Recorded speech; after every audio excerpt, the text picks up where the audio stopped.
উফ কি গরম বন্ধুরা, তো এতটা পরিমাণে গরম পড়েছে।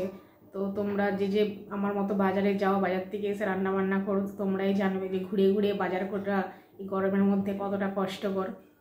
তো যাই হোক, শুভ সকাল বন্ধুরা, কেমন আছো তোমরা সবাই? আশা করছি সবাই ভালো আছো আর আমিও ভালো আছি। তো চলে এলাম নতুন একটা ব্লগ নিয়ে তোমাদের সামনে। দেখতে থাকো ভিডিওটা, আশা করছি তোমাদের অনেক ভালো লাগবে। তো সকাল সকাল বাজারে যাই, আর আজকে আমাদের এখানে বুধবার, তো বুধবার বাজার হয়। তো সকাল সকাল চলে যাই, আর আজকে গিয়েছিলাম অনেকটা বেলায়, ওই 9টার দিক করে, কারণ মেয়েকে ডাক্তার দেখাতে নিয়ে গিয়েছিলাম। ও পড়ে আসলো টিউশন থেকে 9টার সময়, তারপরেই বেরিয়েছিলাম। তো অন্যদিন তো তাড়াতাড়ি চলে যাই, মেয়েকে যেহেতু ডাক্তার দেখাবো। ওর গায়ে কি র্যাশ টাইপের বেরিয়েছে, তো প্রচুর চুলকায়, স্নান করার পরেই গা চুলকায়। তো সেই জন্য ভাবলাম যে ওখানে একটা হোমিওপ্যাথি ডাক্তার বসে ভালো। এর আগে আমার বড় মেয়েরও প্রবলেম হয়েছিল, তো তাকে দেখিয়েছিলাম, ঠিক হয়ে গেছে। তো ভাবলাম ছোটো মেয়েকেই নিয়ে যাই। তাকে সপ্তাহে নিয়ে গিয়েছিলাম, সে আসেনি, কোথায় ঘুরতে গিয়েছিল ডাক্তারবাবু। তো আজকে আবার আসলাম, তো সেই জন্য আজকে আবার নিয়ে গিয়েছিলাম। তো সেই জন্য অনেকটাই যেহেতু বেলায় গিয়েছিলাম, তো সেই জন্য প্রচুর পরিমাণে রোদ আর প্রচুর পরিমাণে গরম। তো যাই হোক, বাজার টাজার করে চলে আসলাম, এবার জল খাওয়ার খাবো। তো চলো তোমরা ভিডিওটা দেখতে থাকো।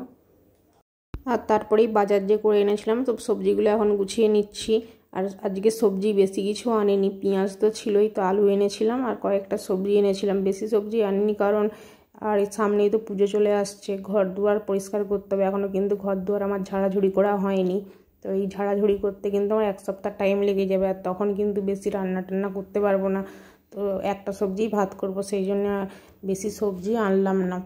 আর এখন যেহেতু আমার ঠাকুর পালি চলছে, তো সেই জন্যে ঘরটা পরিষ্কার করতে পারিনি এখনও পর্যন্ত। তো ভাবছি 1-2 দিন পর থেকেই কিন্তু পরিষ্কার করা আমি চালু করে দেবো, কারণ সামনেই তো পুজো চলে আসছে, আর বেশি দেরি করবো না। আর আলু পেঁয়াজটা তো সব সবজিতেই দরকার, পেঁয়াজটা তো ছিলই, তারপরে আলুটা আনলাম আর আদা রসুনটাও আনলাম, আর ডিম তো আছেই। তো এটা হলেই কয়েকদিন চালিয়ে নেব। তো যাই হোক, এখানে যে আলুটা সেদ্ধ করবো মুড়ি খাওয়ার জন্য। জল খাওয়ার এখনও পর্যন্ত খাইনি, পুজো করেই সোজা চলে গিয়েছিলাম বাজারে। তো জল খাওয়ার জন্য যে আলু সেদ্ধ করবো, তো আলুটা এখন ছাড়িয়ে নিচ্ছে এখানে। আর যেই সবজিগুলো এনেছিলাম ওগুলো তো চিকের মধ্যে ভরে ফ্রিজে রেখে দিলাম, কারণ এখন বাইরে রাখলে তো গরমকাল যেহেতু তো নষ্ট হয়ে যাবে, সেই জন্য গুছিয়ে ফ্রিজে রেখে দিলাম। আর ওইদিকে মেয়েকে তো ডাক্তার দেখাতে নিয়ে গিয়েছিলাম, তো ফোন নিয়ে যাইনি, এমন সমস্যা হলো, ফোন নিয়ে যাইনি, ডাক্তারবাবু ওদিকে আসেনি, ডাক্তারবাবুকে ফোন করতে পারিনি।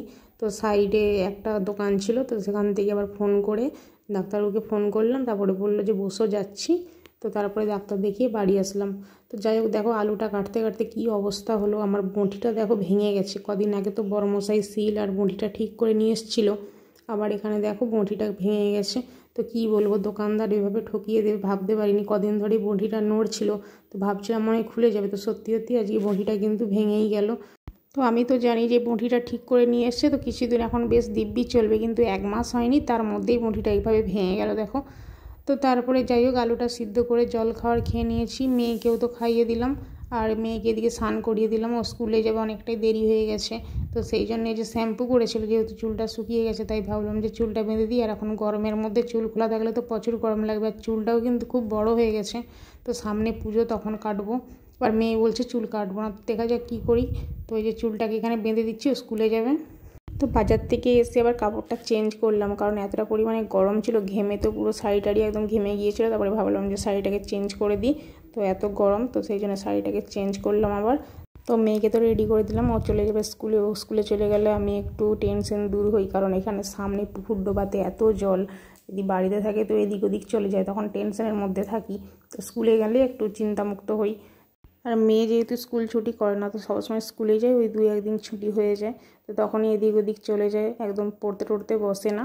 তো এদিক ওদিক চলে যায়, ঘোরাঘুরি করে, তখনই একটু ভয় লাগে যে কোথায় চলে গেল, কি করলো।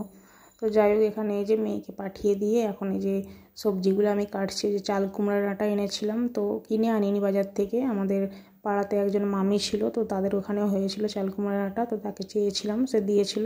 তো সবজিগুলো এখন কেটে নিয়ে যে চলে আসলাম, জল খাওয়ার খেয়েছিলাম, সেই বাসনগুলো কিন্তু এখনও ধোয়া হয়নি। তো ভাবলাম যে বাসনগুলো ধুয়ে নিই, তারপরে রান্নাবান্না করবো। ওই বাসনগুলো এখন ধুয়ে নিচ্ছি। আর আগের দিন তো পূর্ণিমা ছিল, সোমবার ছিল, তো সেই জন্য নিরামিষ হয়েছিল। তো আজকে বুধবার বাজার থেকে মাছ এনেছি, তো আজকে মাছ করব। তো আজকে যে মাছটা এনেছি ওটা ফ্রিজের মধ্যে রেখে দিয়েছি, ওটা বাছিও নি পর্যন্ত, তো ফ্রিজে রেখে দিয়েছি, কালকে বাছবো। আর আগের দিন যে পুঁটি মাছ ধরেছিলাম, তো মেয়ে আর আমি পুঁটি মাছ ধরেছিলাম, সেই মাছগুলো এখনও ফ্রিজে আছে, তো সেটাই আজকে রান্না করব। আমাদের বাড়িতে একাদশী, পূর্ণিমা, অমাবস্যা এগুলো খুবই মানা হয়। ওগুলো দিন তো মাছ ডিম খাওয়াই হয় না, মাংস খাওয়া হয় না। মাছটা তবুও মাঝে মধ্যে হয়ে যায়, কিন্তু মাংসটা একদমই খাওয়া হয় না। তো পূর্ণিমার দিন তো মাছ, মাংস, ডিম কিছুই খাওয়া হয় না। তো এইসব নিয়ম পালন করতে যাই তো মাসে অনেকগুলো করেই নিরামিষ হয়ে যায়, 8টা-10টা তো নিরামিষ হয়েই যায়। তো যাই হোক, এখানে যে বাসন ধোয়াগুলো কমপ্লিট করে যে রান্নাটা বসিয়ে দিয়েছি, এদিকে ভাতটা বসিয়ে দিলাম, আর ওদিকে মাছ ভাজাটা বসিয়ে দিয়েছি। যে অনেকগুলো চুনো মাছ, তো প্রায় 150-200 গ্রামের মতো হয়ে যাবে। তো মাছগুলোকে এখন ভাজা করে নিলাম, ভাজা করে যে তুলে নিচ্ছি এখন। আর এই পুঁটি মাছের ঝালের থেকে, টকের থেকে আমাকে বেশি ভাজাটাই খেতে ভালো লাগে, তাই ভাজাটাই রাখবো। আর আমার মেয়েরাও কিন্তু ভাজাটা খুব বেশি ভালোবাসে খেতে, তো সেই জন্য কিছুটা ভাজা রাখবো আর কিছুটা ঝোলে দেবো।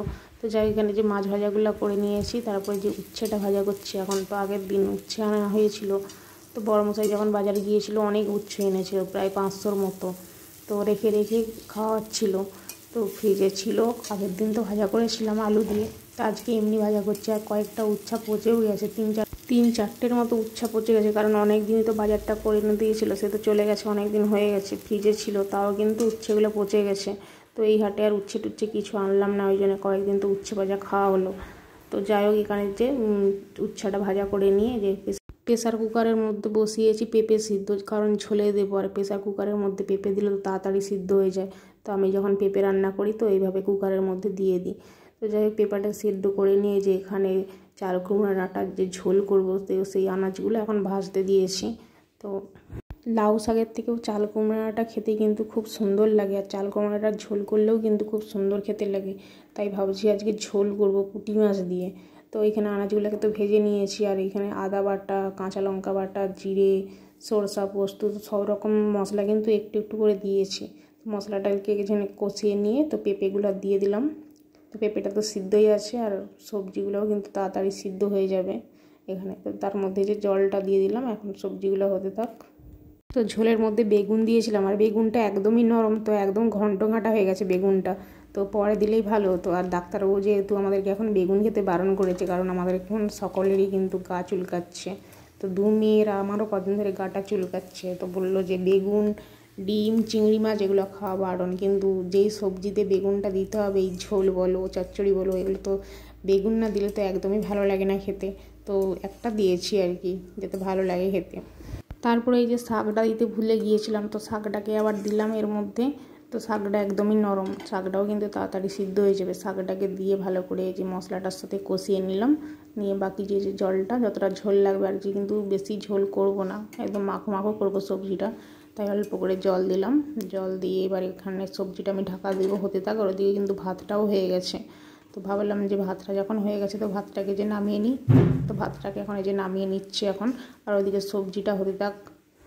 আর আজকে যেহেতু এই যে গ্যাসে রান্না করছি, তো আজকে বাতাস দিচ্ছে না, নাহলে এই জানলা দিয়ে এত পরিমাণে বাতাস দেয়, তো রান্না একদমই করা যায় না, তখন জানলা বন্ধ করে দিতে হয়। তো আজকে বাতাস দিচ্ছে না বলে জানলাটা যে খুলে রেখেছি, নাহলে প্রচুর পরিমাণে বাতাস দেয়, কিন্তু অন্যদিন জানলা তো খুলে রাখা যায় না। তো গ্যাসটা একদম অল্প আঁচে করেছি, বোঝা যাচ্ছে না, তো অল্প আঁচে দিয়ে সবজিটা সিদ্ধ হবে। তো ফ্যানটা যেখানে আমি গড়িয়ে নিলাম, তারপর যে কয়েকটা বোতল কিন্তু এখনও খালি রয়েছে, তো জল একদমই ভরা হয়নি, সকাল থেকে একবারও সময় হয়নি জলটা ভরার। তারপরে সেদিকে যাব, জলগুলো ভরে নেব। তো বন্ধুরা, ওদিকে তো এখনও ঝোল হচ্ছে, আর এখানে দেখো অনেক বোতল জমা হয়ে আছে, খালি বোতল, তো জলগুলো সব ভরে নেই। তো ঝোলটার দিকে হতে থাক, এটাকে নিয়ে নিচ্ছে এখন। রান্না বান্না তো প্রায় হয়ে এসছে, আর একটু বাকি। তো ভাবলাম যে জলটা ভরে নিই, জলটা না ভরলে এবার কী খাবো, ভাত খাওয়ার সময় তো জল লাগবে বলো, তাই না? তো জলটাই যে ভরতে আসলাম এখানে, তাই যে চলে আসলাম ফিল্টারের মধ্যে বোতলগুলোকে নিয়ে এখন জলগুলো ভরে নিচ্ছি। আর এই ফিল্টারটা কদিন আগে সার্ভিসিং করা হয়েছে, ভিতরে এত পিঁমড়ে ঢুকে যায়, কোথা দিয়ে জানি না, ফাঁকা থাকে, তো ছোটো ছোটো পিঁমড়ে ঢুকে গিয়েছিল। আর আমাদের এখানে জলের প্রচুর পরিমাণে আয়রন, তো 3 মাস ছাড়া ছাড়া সার্ভিসিং করতে হয়, না হলে উপরের মেশিনগুলো কিন্তু ডিস্টার্ব হয়ে যায়। তো কদিন আগেই এসেছিলো সার্ভিসিং করাতে, তো সার্ভিসিং করে দিয়ে গেছে, এখন মোটামুটি ঠিক আছে জলটা। আর পিঁপড়েগুলো এখন ঢুকছে না, তবুও জানি না কোথা দিয়ে ঢুকে যাবে কদিন পরে।